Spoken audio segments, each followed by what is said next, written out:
I could sell as many as I could get land for. They were gone way before I had them done. I said, really, who were the people that bought it? He said, online businesses. You know what I think is a hidden gem is... For people that were wanting to get into some type of investing, do you have suggestions on like maybe what areas to look or like how to go about investing?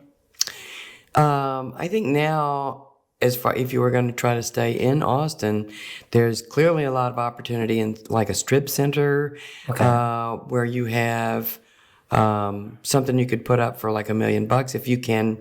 Afford that. Yeah.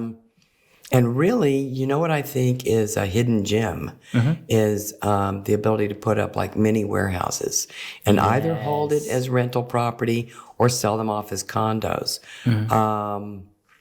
The classic mini warehouse that we think of was like contractors. You had your plumber or somebody, and they had place to keep their tools and that kind of thing. That you have those guys now, and you also really have them because they cannot park their truck with signs on it in front of their house because they live in an HOA. Okay. So you have that need. I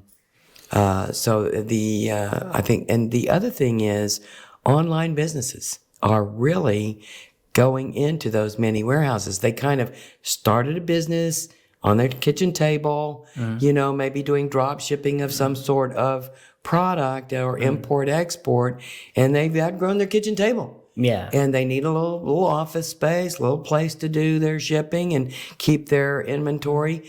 And I talked to a guy that built one up on 620, and I said, how'd that go? And he said, I could sell as many as I could get land for. They were gone way before I had them done. And I said, really, who were the people that bought it? He said, online businesses. Yeah. Yeah. I'm glad that you said that because that's something that I've really gotten into recently. But I would say like a lot of investors I help or like what investments I go into is like RV parks, storage units, and then warehouses. I think is really big. RV storage. Yeah, RV storage too. Because again, since 2000, we've had HOA requirements that you can't park your RV or boat at your house. Yeah. So those are... And I kind of agree with what you're saying is sometimes like having tenants it can be very difficult and you have to be the right type of person to be able to make that work. And there's a lot that goes into it. And so that's why a lot of my investors, they started to go towards like more commercial investments. Good. And so that way... Office condos. Yeah. Are good. You think even now that, because people are, the only problem I think I see with retail now is that maybe now businesses are like, oh, well, we don't need to have employees in the office as much anymore. I'm curious if you think that's kind of, if we're kind of. Well, retail, maybe, because retail includes things like, I don't know, Tiff's treats and things that are. Yeah, so those you have to catering. Go in. Yeah. I don't know. I like the office condo, though, not retail. Okay. And that's for people who, like, say you've been working at home and your spouse is working at home and you went through COVID when your kids were trying to be at school, you run out of room in the house and you need to get the heck out. Yeah, you just need a little space. Yeah, a little space. And so you might want to rent an office condo from somebody for a while.